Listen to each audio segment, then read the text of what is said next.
we developed it in the first wave from the transition period. So this is when the cow has a lot of challenges because the lactation is starting. Immune response is very high because she has the risk of getting mastitis or mitridis. Another thing is that the dry matter intake is very low, so the intake of energy and as well of nutrients like sugar is very low. So there is a conflict of what the cow needs in this time and what she can take in with a typical diet. And another problem with sugars or with carbohydrates, which is the group of where sugar is included, is that most of the carbohydrates are fermented in the rumen by the microbes. So at the small intestine, we have very low amounts of glucose available for the cow. So it is known from literature that more than 90% of the glucose demand that the cow has is covered by herself. So it's built in the liver, the glucose that she's needing. And glucose is needed, as I said, for example, for the lactation, so for the milk yield, but as well for the immune system. So in this challenging time, it's a very important nutrient. And we want to support the cow with more glucose available at the small intestine that she can use for the immune system or for the lactation. And we reach this aim by encapsulation of sugar.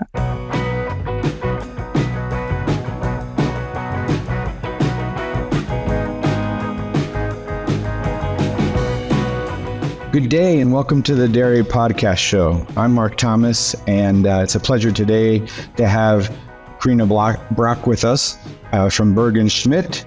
Corinna is coming with us to us from Germany today. A little time difference for both of us, but we had a little time to chat and catch up, and I got to know Corinna a bit before our podcast here. But Corinna, can you take the opportunity to introduce yourself to the audience here? Tell us a little bit about your background, where you're from. You have some interesting research that you've done that we'll get to for your PhD, and then a bit of your day-to-day role as a species manager for Berg & Schmidt. Sure. So thanks for the invite. It's a pleasure to be here. I'm working since 3 years now with Berg & Schmidt. Before this, I was at the university in Germany and studied livestock nutrition, especially for ruminants. And I did my PhD in the cows in the transition period about green tea extract supplementation, and had some really nice views of how the green tea can help in this special situation for cows. At Berg & Schmidt, I'm working as a species manager for ruminants. That means I'm responsible to take care of all our products that we can offer for ruminants, like dairy cows, beef cattle, but also goats and sheep. And we are looking as well in buffaloes and calves. And I'm also looking into research. So how can we find new products? How can we develop our product portfolio? This is also something very interesting to me because it was a long time at university and I really liked that stuff of working. And the great benefit is also to have a look in feeding trials. So when we are having new products, how can we position this at the farm? How can we see what benefits this product bring and to design the whole trial and to have it at the end with a good result, hopefully. Excellent. Your partner in improving animal performance, Berg & Schmidt. They provide high-quality, economical feed ingredients for ruminants, like their well-researched coated nutrients and fat powders that can support cows with additional available energy, which improves their overall health, productive performance, and your cost efficiency. It sounds like you have many different roles within your company. Can you tell us a little bit about how you approach a feeding trial? Are you working with commercial dairies within the region, or do you have a research farm? What are some of the steps you take? We all know that having good data is super important to make decisions on what products to use. So really interested to hear how you and your colleagues approach that. Yeah, that's true. We get a lot of questions about the performance of products on different farms as well. So we have two different options how we test the products. So on one side, we have the commercial farm trial. So for example, in the last year, I was traveling a lot. I was in Thailand and Vietnam, but also in different states in US and as well in Europe and in my home region. To have a look at different farms and to see if we can do a trial there. So how is the management? So what is the typical diet? What is the animal number? What is the feeding management as well? And if they are suffering from heat stress, for example, or is it a region where it is not a big topic? So then we can choose the right farm for a new product. And then I'm writing a protocol that the farmer knows what to do, so how to implement the feed in the diet, what type of data I need, so the milk samples, some ingredients, but as well maybe some blood measurements. So for example, we have an encapsulated sugar, and for this we need also blood samples to see the different of BHB levels in blood. This is also something that not is usual in every farm, so we have to take care which farm we are choosing for such trials. And on the other hand, besides those commercial trials, we have also the opportunity to do university trials that are more well managed. So I would say it's not always realistic what happens because they have a very good management at a research farm. But it's some basic stuff that we can find out there. So for example, we can see what the fatty acids are doing in milk, or we can measure more blood parameters like as well insulin or antioxidative status or something like this. So depending on what our aim is, we have different options of doing trials. And this is also for me very, very great to have, the whole portfolio from a commercial farm, but also the university stuff. Excellent. And really like that approach of, a pilot trial, if you will, or some of the basic science to see how a product performs, or the physiology of that product. And then moving that to then a commercial aspect farm, larger pens, commercial management and feeding and so forth. So that's excellent. So you said protected sugar product. I guess that kind of piqued my interest a little bit there. Can you tell us a little bit more about that as we look for other strategies in dairy feeding, lower starch diets, and so forth, other energy sources? Can you tell us a little bit about that product and where it might fit in for the future? So we developed it in the first wave from the transition period. So this is when the cow has a lot of challenges because the lactation is starting. Immune response is very high because she has the risk of getting mastitis or mitridis. Another thing is that the dry matter intake is very low, so the intake of energy and as well of nutrients like sugar is very low. So there is a conflict of what the cow needs in this time and what she can take in with a typical diet. And another problem with sugars or with carbohydrates, which is the group of where sugar is included, is that most of the carbohydrates are fermented in the rumen by the microbes. So at the small intestine, we have very low amounts of glucose available for the cow. So it is known from literature that more than 90% of the glucose demand that the cow has is covered by herself. So it's built in the liver, the glucose that she's needing. And glucose is needed, as I said, for example, for the lactation, so for the milk yield, but as well for the immune system. So in this challenging time, it's a very important nutrient. And we want to support the cow with more glucose available at the small intestine that she can use for the immune system or for the lactation. And we reach this aim by encapsulation of sugar. So we in Berg & Schmidt have the burger fat, which is a fractionated fat with rumen bypass properties. So it can bypass the rumen without any changes in the fat itself, but also without any changes in the microbiota. And this keeps the cow healthy at the end. And by protecting an ingredient with that burger fat, it makes it rumen stable. So any ingredient that we want can bypass the rumen and is then available at the small intestine because the fat is then degraded by enzymes. And so we can reach the goal that we can feed more glucose at the small intestine. The cow has more glucose available to use it directly in this time. And besides the transition period, we can also use such a product in heat stress. So there we have nearly the same effects. So because of the heat stress, the cow has a lower dry matter intake. The intake of nutrients is lower than the demand. And so we have here the same gap of nutrients like glucose and the same problems in the end. So therefore, we have this encapsulated product to feed directly the cow and bypass the rumen. Okay. What are some of your early findings from this product based on the research that you have?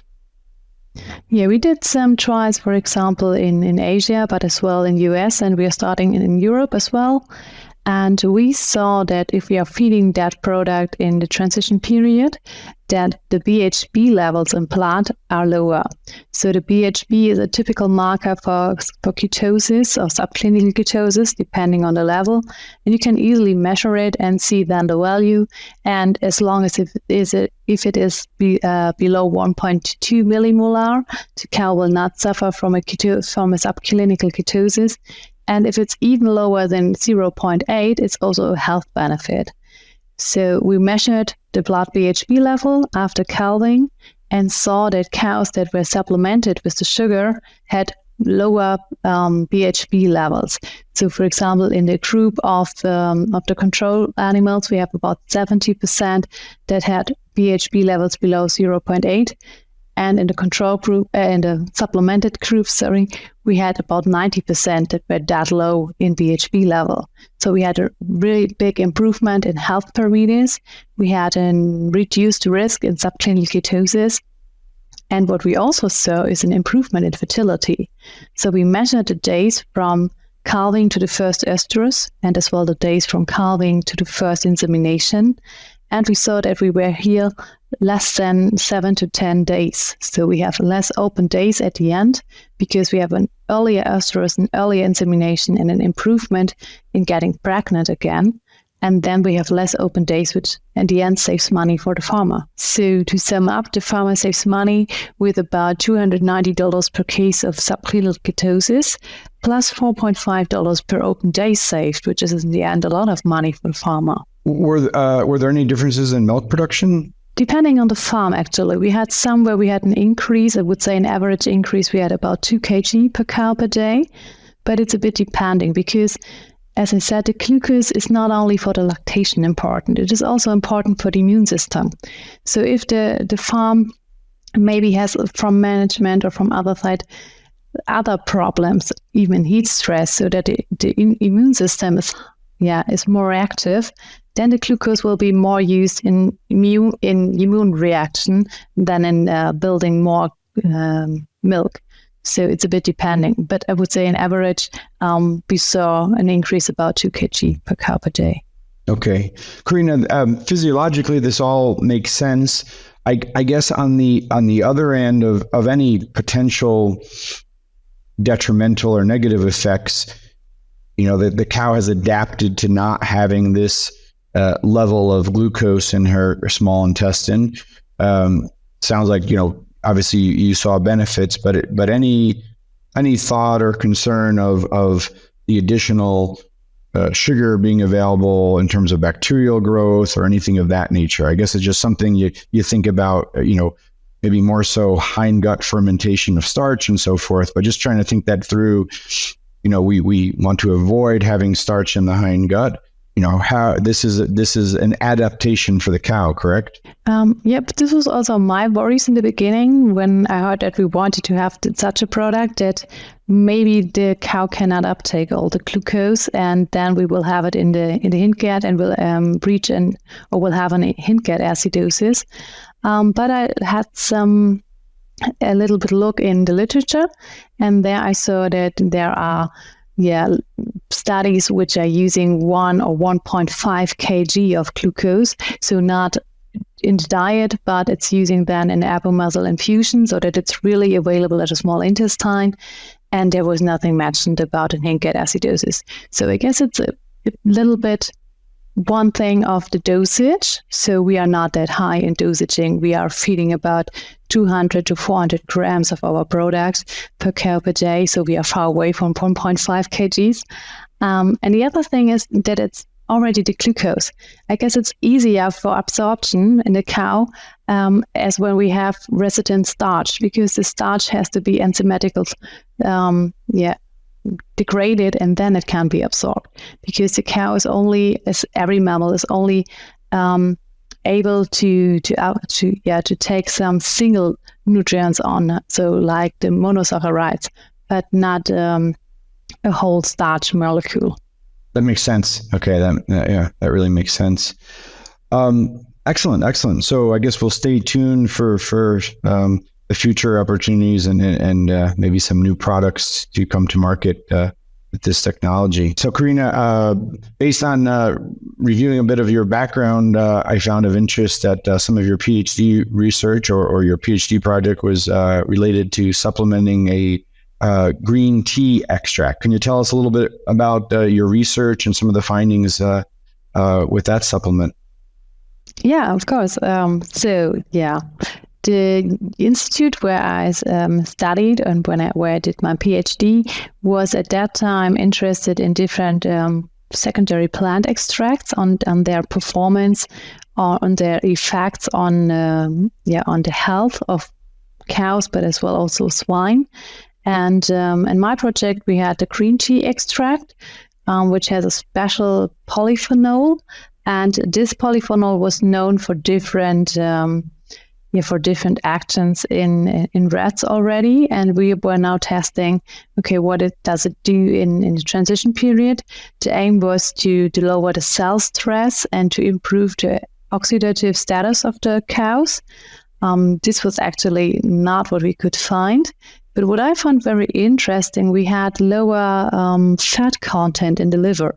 And it is known that directly after calving, the cow can suffer from the risk of fatty liver syndrome. And this was something very nice to see, that the cows that were supplemented with the green tea extract had less fat liver content.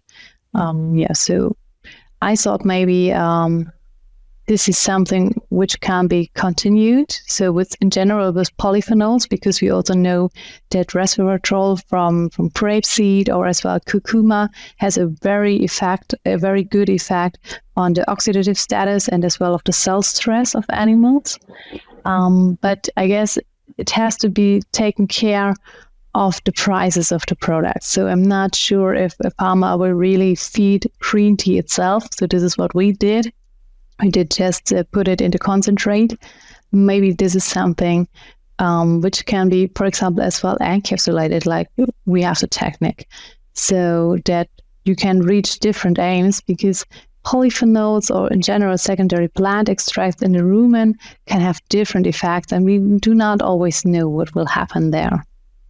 Okay. So were you doing liver biopsies in these cows then to look at liver fat levels? We did. So, yeah, we measured, besides the milk samples, we measured as well blood samples and liver biopsies. Okay, interesting.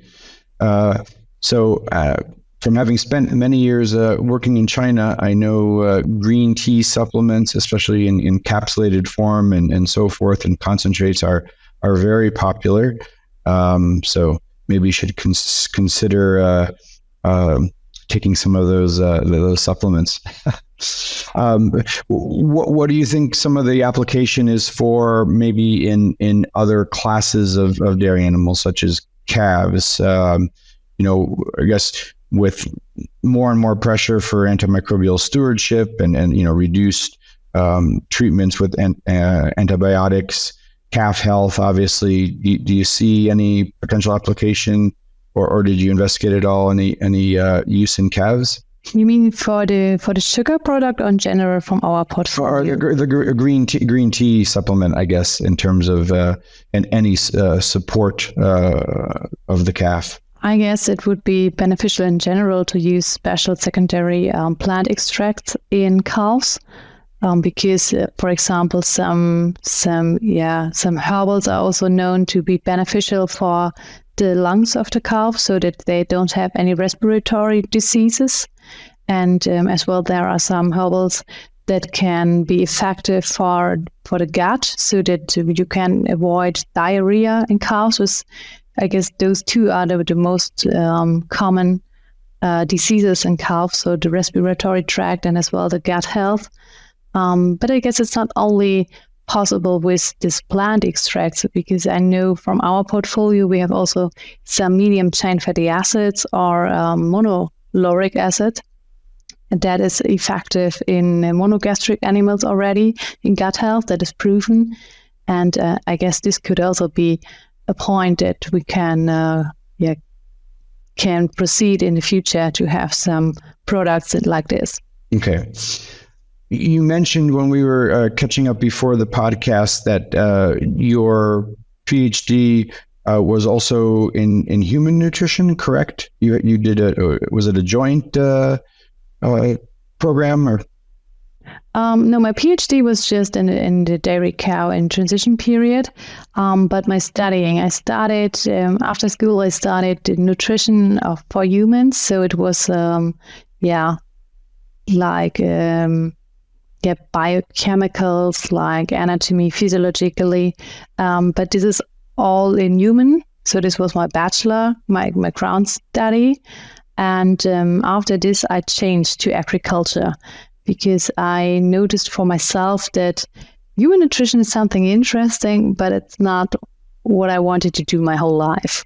And I'm coming from the countryside, and my hobby is, for example, riding horses or driving carriage. And I know that a lot of my neighbors are having swines and as well dairy cows or beef cattle. This is something, which is not work for me. It's more, like lifestyle or a hobby. And it was very great to change then during my studying from human nutrition to livestock nutrition, because it was like a more easier atmosphere at all.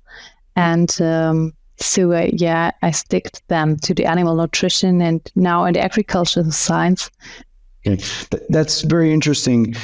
Yeah. And I guess it's something where you can do a lot. So in the end, you're also supporting the feed for the humans, the food for the humans, sorry. But I would say it's something where you really can change something, because the farmer is having a look on the diets, not only on economical ways, but also on the health and the performance of the cows. And he's really, for example, calculating those diets with AMTS or NDS.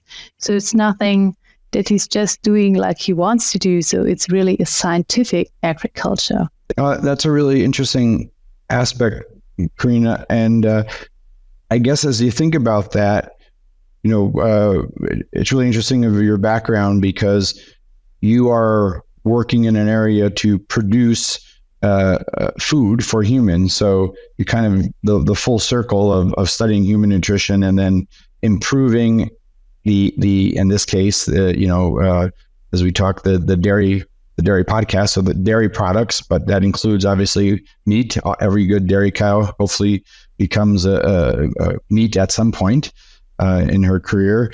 So I guess as you relate your past background in humans and ruminant nutrition, what are some of the key basic indicators? Obviously, nutrition drives everything. Many years ago, probably like 25 years ago, when I first started feeding some cows or some herds as a veterinarian, there were some nutritionists who pushed back a little bit and said, why is the veterinarian interested in nutrition? And my reply to this day is, name for me a disease of economic importance in the dairy cow that is not related to nutrition. And I think we're pretty hard pressed, mastitis even, and maybe pneumonia is a little bit of a stretch, but, obviously immune status and transition and so forth. So I guess with that premise, what disease is of importance that's not related to nutrition, and then your studies, your knowledge and experience from human nutrition. What are some key concepts of bringing that all together, I guess? Yeah, I guess it's besides the management of a dairy farm, it's, as you said, the nutrition that is very important. So to see what can we offer the cow, so what can we have in the area, what can we harvest for them, or what can we get for a diet that is a high quality diet, so that the cow is healthy, the cow can perform very well, because an unhealthy cow will not take in that much dry matter, she will not walk to the milking parlor, she will not lay down for rumination. So the cow has to be healthy to bring this performance, and for this the dry matter the diet is very important. And if we are having a good quality here and a good management, and the cow is happy and can perform very well, then we also will have a good product in the end. So a good milk that we can then have for the human nutrition. I guess this is, as you said, one cycle. So we have to start at the ground and then going to different levels so that we can produce in the end very healthy and good products. And as Berg & Schmidt is belonging to the Stern-Duviel group, we are living exactly that way of thinking. So we have experts in optimize the feed for the animals, but we also have the experts in the field of the food to get the best out of the animal-based products for the human nutrition. So as you look to the future in terms of, especially with your products, with Berg & Schmidt, we have very different markets in different areas of the world. As we chatted a little bit beforehand, here in Mexico, at least right now, there isn't a premium to produce milk of higher components, really. There's some benefits, but really it's a minimum that wouldn't be acceptable, for instance, in markets like the US, where we're trying to, in most cases, maximize component production. I guess, where do you see your role and your company's role in manipulating the cow diet to produce products that fit a certain niche, i.e., a lower fat milk, products for cheese, for ice cream, some specialty products? Have you thought much about that aspect as it relates to human nutrition? I would say it's very important that we can have a wide portfolio to reach everyone's demands. So, as you said, we have some areas where the milk solids are very important, some others where it's just a milk yield and not a solids. Then we have areas where heat stress is the biggest problem. We have herds where we have more problems in fertility. So yes, for us, it's of course also important to produce good milk and good meat, but as well the health and the performance of the cow itself is very important for us. So I would say in future we should have a look on the different markets like we did in the past. As I said, I was traveling a lot to get connected to the different dairy systems in the world, and to give them the opportunities to grow and to be efficient in what they are doing, so that they can have a good farm management and a good productivity to offer this to the human nutrition later on. Excellent. Yeah, I think that's some interesting opportunities for the future as you relate the end product for the consumer. I know also in interest to you is obviously feed quality and analysis, and maybe a little bit of your experience there. I look back again when I first started in dairy nutrition, of the report that we'd get from a forage analysis, was pretty basic and small. Crude protein, starch, fat, sugar. There weren't all the various components that we have today, ADF, NDF, obviously, and now look at what we have in terms of the different components and digestibilities and so forth. So as you talk about how you use feed analyses in your role, but where do you see maybe what's the next parameter that's going to hit the industry, if you will, as we add another analytic test that we can do on a forage sample? Where do you think we're maybe missing something, or an opportunity where, if we had that number, we could plug that into AMTS, NDS, and better predict component yield, better predict production, what have you? I guess what we already have is very important and should be done by more farms, because not every farm is doing feed analyzings. And the NDF is very important to see how much fiber the cow has in the rumen, and as well that we are not calculating on protein but on amino acids, so that we can balance the limitations of methionine, lysine, histidine. And I know that also leucine is now the next one. So I guess we are getting there closer and closer to the optimal ration. And the next thing that I see also from our product development is the fatty acid composition. So we are having now a look of our burger fats.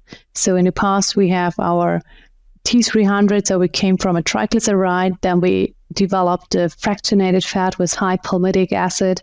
We even fractionated more to 99% palmitic acid. So we were here having a look on which fatty acid fits most for the demands of the dairy cow for improvement in milk performance, especially milk fat yield. But we are now coming also back to problems like fertility. And we want to improve this as well. And this is nothing that we can reach only with palmitic acid. So we need here to change a bit the fatty acid profile. This is something that we are doing at the moment. And this should also be something that should be keep in mind if you are calculating with a feeding system, that you can not only balance on amino acid, but as well on fatty acids, that you can see, okay, how can I improve the fertility in my herd? Or do I need more of a special fatty acid to improve the milk yield? So a bit to balance the problems of the problems, so to balance the diet to avoid such problems like loss of milk yield or a bad fertility in the herd. Okay, no, that makes perfect sense. I guess we just keep getting, if you will, to the smaller and smaller molecules, if you will, right? You know, from where we started crude protein to obviously amino acid balancing, but not just fats, but fatty acids, and I guess you could say the same for sugars, and sugars as a general category, or what classes of sugars. So that's really interesting, and look forward to as future developments in forage analyses and the opportunity to analyze these components in feeds and feed stuff, and then also I guess the ease of doing so, right? As some of these maybe now require wet chemistry where they'll be available on NIR type platforms, or even on farm, correct? Yeah, it has to be easy, so it's not possible to, or it also have to be simple explained to everyone. So it is not the aim, I guess, to have more and more values and nobody knows in the forest of values what value is important. So it has still to be easy, and I guess that's a bit the challenge from the scientific part to getting on the farm part, to make all these stuff that we do in research. For example, you asked me for my PhD with the green tea extract. I worked on cell stress, a lot of different parameters and gene expressions. And I guess this is something that not a farmer knows. So it's important that if we are doing such research and want to know more and more about the diet and also the performance in the cow, we have to keep it simple again, that we can have the profit out of it. And as we all know, well, connected to this podcast is, there's not much use in balancing down to the amino acid level or the fatty acid level if the cows don't have feed in front of them, or they don't have cow cooling, or they don't have time to rest, right? So I think always keeping, like you said, very, very early on, the whole management strategy in mind. We can balance the perfect ration, but don't forget all the basics first, right? That's going to be more important. And there's going to be obviously herds that can utilize these technologies or balance down to those levels. And there's herds that just need to get the daily tasks done before they worry about those micro details, if you will. Yeah, I agree. Excellent. So Corinna, Really great to get some of your insight and learn more about your research, what you're doing now, your role within Berg & Schmidt, and especially the new product development.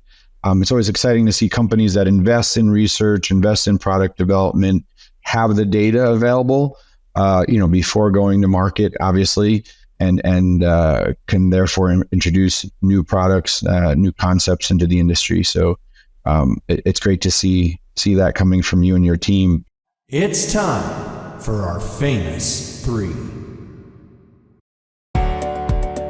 Our Yeast 40 is a natural biotechnology from ICC designed to boost the health and productivity of animals under challenging production systems.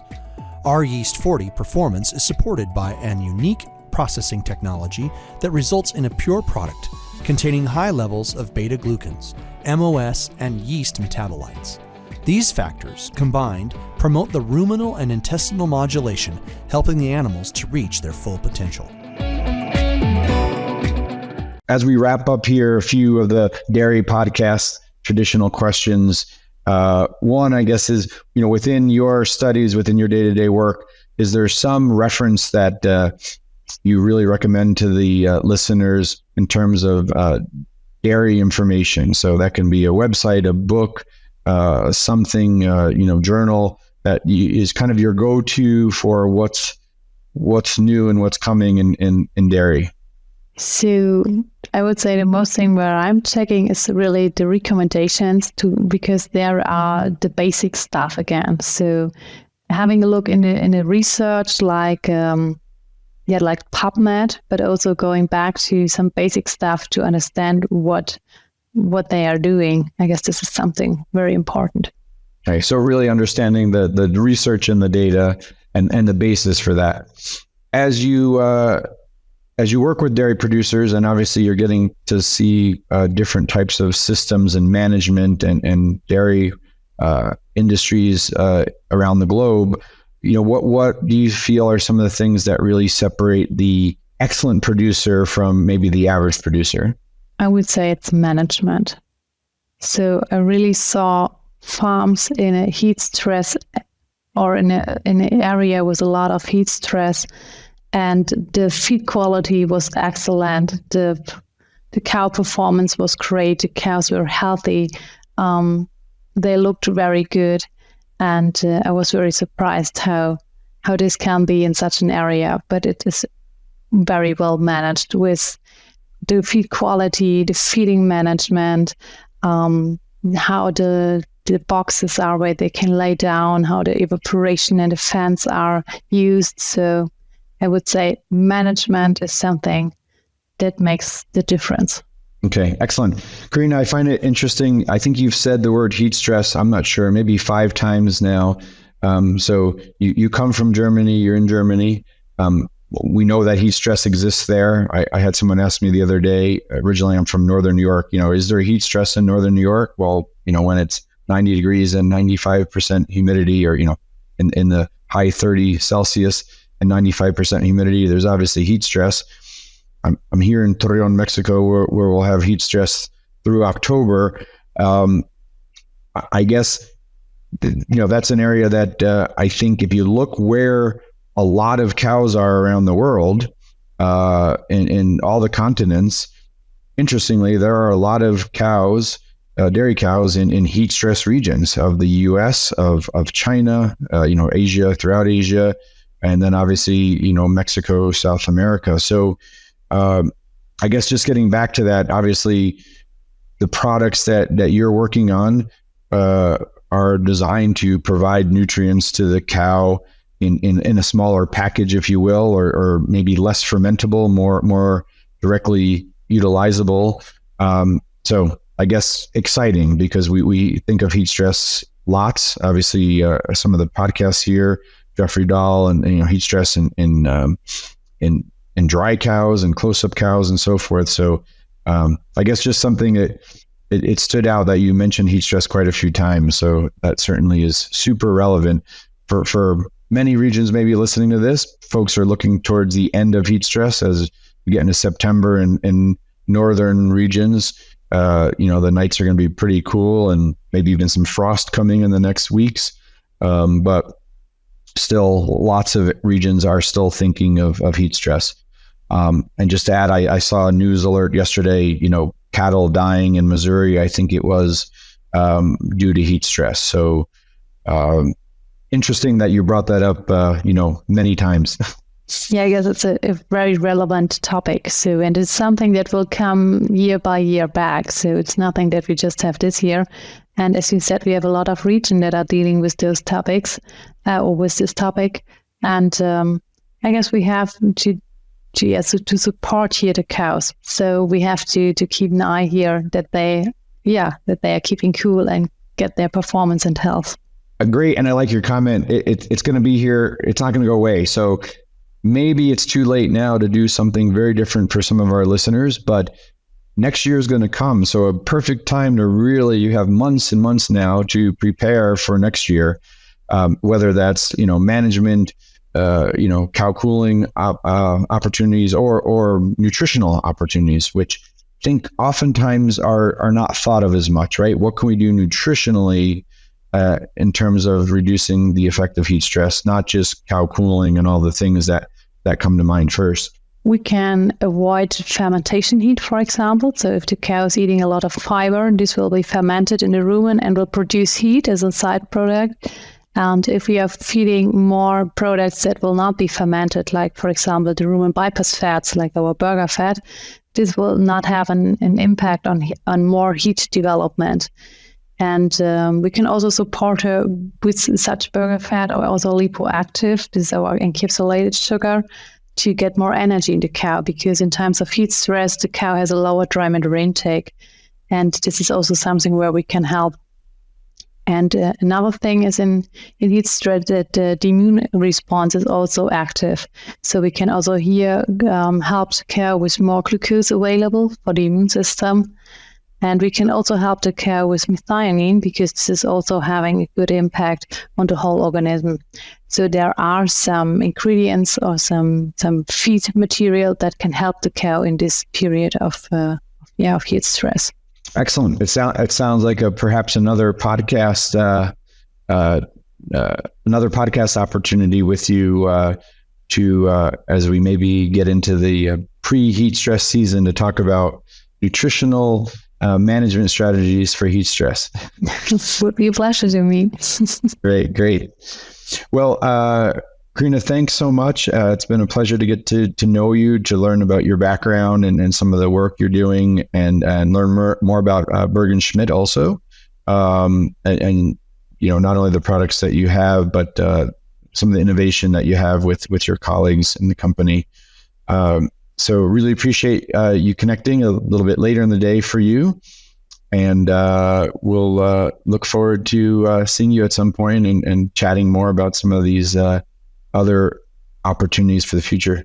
Would be great. So thanks for inviting me again, and for having the chance to present what we are doing in research, so that we are having a scientific background of our products. Very welcome. And everybody, thanks again for joining the Dairy Podcast Show.